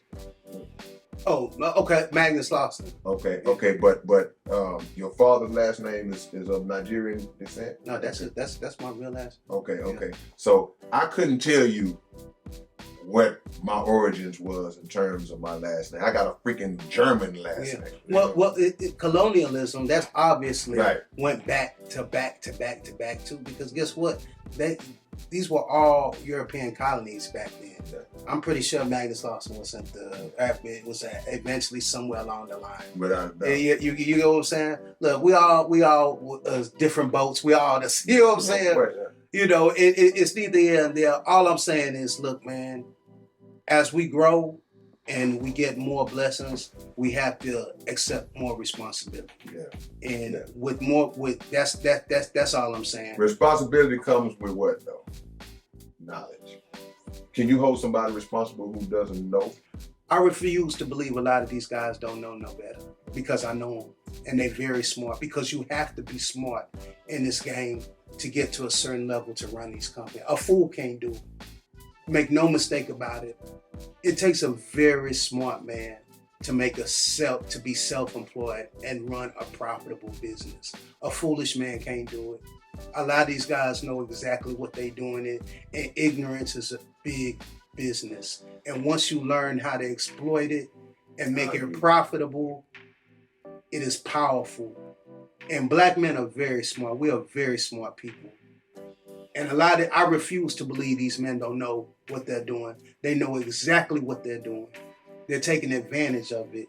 And as long as they're not called out on it and they can lie and say they didn't know any better, they will continue to do it, just like the dictators. I believe aspects of it. They know what they're doing, bro. I believe aspects of it they do know better, but I think it's just the depth of it. Like, I know at 17 years old that I shouldn't sell this dude's mama some dope. I know that. I don't care if I'm 15 years old. I know that. But I don't know that, okay, well, you know what? The reason why we have guns in the community, the reason why we have crack in the community, if you want to go back to that era, is because the Central Intelligence Agency set that whole thing up. Absolutely. So I may not know that. I may not know that me at 18 years old, if I get caught with these few little rocks, it's a law set up that says I'm going to do 25 or 30 years, where this white man is going to do way less than that if he gets caught with some powder. So these are things that at 16, 17, 18 years old, I don't believe these guys are privy to that information. So, but the right and wrong, basic aspects of it, yeah, I agree. Well, we're not talking about that. We're talking about the companies now. If we're talking about that guy, of course. But the guys, once you've risen, all I'm saying is once you've risen to a certain level, to get to that place, you have to be a special kind of person, and that's all I'm saying. No, I agree. You know what I'm saying? No. You have to be. It's different to be the plug and to be the guy in the corner. It's two different people. No, you got to be mathematically equipped, Exactly. scientifically equipped. You weighing stuff on scales, you breaking it down, and that's all. Yeah, and that's our natural intelligence. Yeah, but you know, beautiful conversation, man, with the legend, the old man, and this what the Underground Dialogue podcast. Yeah, this is why I came. You know what I'm saying? I didn't even talk too much about the views. We barely talked about that. We got a little music. We gotta tell about it. Tell them where to get the The album. new album, The Greatest of All Players, streaming on all platforms now. It's an incredible album. You already know some of the hits, Date Night, Trill. Check out all my new videos, man. Also, my brand new single with Sean Solo, When They Sleep, off of Waterworld 2. I'm going crazy right now. No doubt. Big record. Hey, man. No doubt. Thank you to everybody that's been rocking with me since day one. All my social media, follow me, SUCLILO. That's SUCLILO. Hey, man, it's honor and privilege. Thank you for having me. I'm honored. Look, this our first time we just we see each other in passing. We rarely get to chop it up, you know. Tonight, man. For real. And you know, we on the Waterworld project as well, but O is 100% right. The single he got, that's the one that's taking off on the project, man. So y'all make sure y'all support that and support all. You own? You got everything? Everything. Go support out. See, like if sometimes somebody else got it, I might not push it like that. But go back and get all of the old music. You know, the streaming game is what it is, but get it how you get it. We talked about a couple of things. Go and listen to Food on the Table if you haven't heard it. Because those 3 verses will change your life. Thank you, man. Thank you for change mine. Honoring me. Thank you for having me. Thank you for number of respect. And I appreciate it, man. Thank you for supporting the movement. Make sure you check out the new music, man. It's the Fabric with the Cheese. The Underground Dialogue podcast, man. Speaks for itself, man. It's your big brother K-Rino. And your boy Keith Stone. Man, we are. Well, right now, man, we can honor one of the most important movements, the biggest movements that we ever had. And all them other names look up to the people that some of in this crew. You know what I'm saying? K-Rino, what's up, baby? What's going on, bro? South Park Coalition, baby. Love y'all niggas, man. We couldn't honor the 50 years of hip hop without talking about the motherfucking South Park Coalition.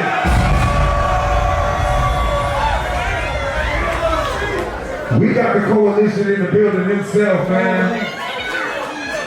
I'm talking about the best rapper from Houston, period. The motherfucking GOAT himself. I'm talking about K-Rino.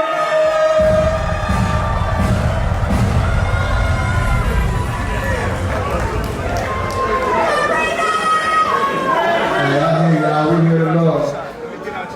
Before we say anything, from the top to the bottom, y'all make some noise if y'all believe in God one time, man. That should always be the loudest noise you make. I'm not gonna do a bunch of talking because I got my family, I got my brothers and my sisters with me, and I'm gonna let them say some things too. But the first thing I want to say is that we so proud to be a part of the foundation of Houston, Texas, because to be honest with you, we was here when there wasn't nothing but trees and forests. Yeah, we wanted an organization that chopped them trees down, cleared their land up, and helped build this foundation. Yeah. But we What's up, man? It's your big brother K-Rino. And check this out, man. The Underground Dialogue podcast is offering advertising opportunities, man. You can promote your business, you can promote your video, your song, whatever it is that you have, man. Reach out to us if you're interested in promoting on the Underground Dialogue podcast. All you got to do is email us at undergrounddialoguepodcast@gmail.com. Get it. And man, look, we got some merch that's just gonna blow y'all mind. Just gonna blow y'all. When y'all see the merch, y'all gonna be wanting to just dive through the screen. We got some coming for you, man. We building, man. We building. So watch that we grow. Already.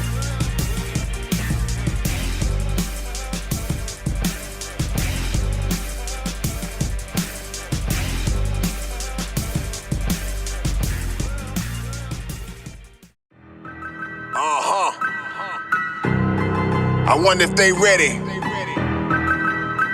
They ain't ready to have this conversation. Or these kind of conversations. But guess what? We gon' have them anyway. Underground dialogue. We gon' tell the truth. We ain't scared like a lot of y'all. Matters who they are. Do we bow? No, not at all. Dropping bombs on this wicked world, so it gotta fall.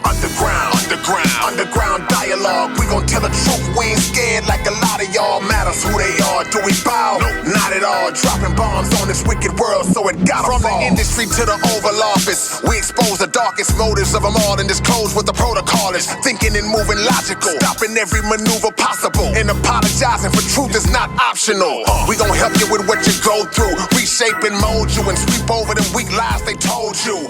If you living with no clue, we gon' deprogram the